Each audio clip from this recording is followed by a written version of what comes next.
எல்லாருக்கும் வணக்கம். Welcome to Ranipet சமையல். இன்றைக்கி நம்ம ஒரு சூப்பரான நாட்டுக்கோழி குழம்பு கிராமத்து ஸ்டைல்லாம் எப்படி செய்யுதுன்னு பார்க்கலாங்க. அதுக்கு முன்னாடி நம்ம சேனலை சப்ஸ்கிரைப் பண்ணாதவங்க சப்ஸ்கிரைப் பண்ணிக்கோங்க. பக்கத்தில் இருக்கிற பெல் ஐக்கானை கிளிக் பண்ணிட்டீங்கன்னா நாங்கள் வீடியோ போட்ட உடனே உங்களுக்கு நோட்டிஃபிகேஷன் வரும். இப்போது குக்கரில் ஒரு 5 டேபிள் ஸ்பூன் அளவுக்கு ஆயில் போட்டு காய வச்சுருக்கேன். அதில் ஒரு 3 ஏலக்காய், 3 பட்டை, 4 கிராம்பு போட்டிருக்கேன். அடுத்தது ஒரு 200 கிராம் அளவுக்கு சின்ன வெங்காயம் நான் சேர்த்துருக்கேன். இப்போ இது எல்லாத்தையும் நல்லா ஃப்ரை பண்ணி எடுத்துக்கலாம். வெங்காயம் நல்லா வதங்கிடணும், அந்த அளவுக்கு நல்லா வதக்கி எடுத்துக்கலாம். இப்போ வெங்காயம் நல்லா வதங்கிடுச்சு. இப்போ இஞ்சி பூண்டு பேஸ்ட் நான் ஒரு 2 டீஸ்பூன் அளவுக்கு சேர்க்குறேன். இப்போ இஞ்சி பூண்டு பேஸ்ட் பச்சை வாசனை போகிற அளவுக்கு நல்லா வதக்கி எடுத்துக்கலாம். இப்போ இஞ்சி பூண்டு பேஸ்ட்டும் நல்லா வதங்கிடுச்சு. அடுத்தது ஒரு 100 கிராம் அளவுக்கு தக்காளி சேர்த்துருக்கேன். இப்போ தக்காளியும் நல்லா வதங்கிட்டு நல்லா ஒரு தொக்கு மாதிரி வர வரைக்கும் நல்லா வதக்கி எடுத்துக்கலாம். இப்போ இதோட கொஞ்சம் நான் கருவேப்பிலையும் சேர்க்குறேன்.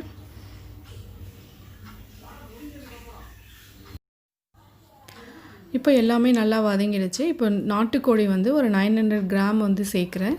நாங்கள் ஒரு கோழி வாங்கியிருந்தோம். அது எல்லாம் க்ளீன் பண்ணி எடுத்ததுக்கப்புறம் 900 கிராம் வந்திருக்கு.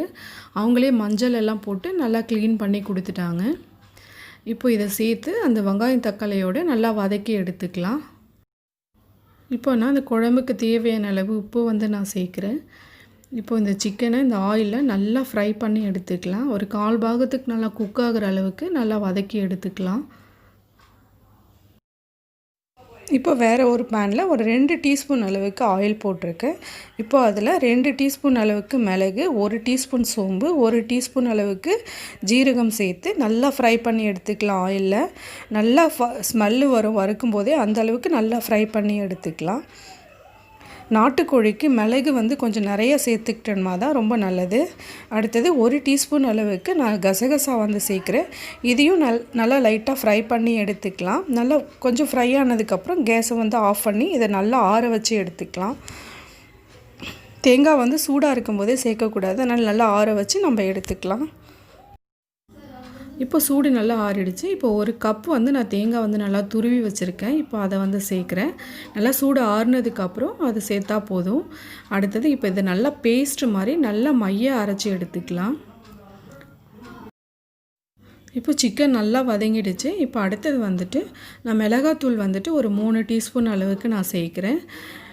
இது வீட்டில் அரைச்ச குழம்பு மிளகாத்தூள். இதில் தனியா எல்லாமே இருக்கும், அதனால் இது நான் சேர்க்குறேன்.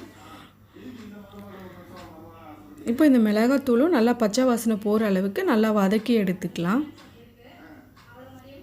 பார்த்திங்கன்னா சிக்கன் ஓரளவுக்கு இப்போவே நல்லா ஒரு 1/4 பாகத்துக்கு மேலே நல்லா குக் ஆகிடுச்சு. இப்போ நம்ம அரைச்சி வச்ச தேங்காய் பேஸ்ட்டை இப்போ இதோட சேர்த்துடலாம். இப்போ இந்த தேங்காய் பேஸ்ட்டையும் நல்லா மிக்ஸ் பண்ணிவிட்டு நமக்கு தேவையான அளவு தண்ணி சேர்த்துக்கலாம். இது தண்ணி நிறையா சேர்க்கணுன்னு அவசியம் இல்லை, கொஞ்சமாக சேர்த்தாலே போதும். இப்போ இந்த தேங்காய் பேஸ்ட்டும் நல்லா கொஞ்சம் வதங்கிடுச்சு இந்த சிக்கனோட சேர்ந்து. அடுத்தது நான் பூண்டு உரித்து அதை லைட்டாக தட்டி வச்சுருக்கேன். ஒரு 10 பல் பூண்டு அளவுக்கு இப்போ நான் இதோட சேர்க்குறேன். இப்போ பூண்டு இந்த மாதிரி சேர்க்கும்போது நல்ல ஒரு ஃப்ளேவரும் கிடைக்கும், நல்ல ஒரு டேஸ்ட்டும் கிடைக்கும். இப்போ நமக்கு எவ்வளோ தண்ணி தேவையோ அந்த அளவுக்கு சேர்த்துக்கலாம். குக்கரில் வேக வைக்கும் போது தண்ணி நிறையா சேர்க்கணுன்னு அவசியம் இல்லை, கொஞ்சமாக சேர்த்தாலே போதும். இப்போ நான் ஒரு 3லேருந்து 4 விசில் வச்சு எடுத்துக்கலாம். இது ரொம்ப சின்ன கோழிங்கிறதுனால ஒரு 3லேருந்து 4 விசில் வச்சா போதும்.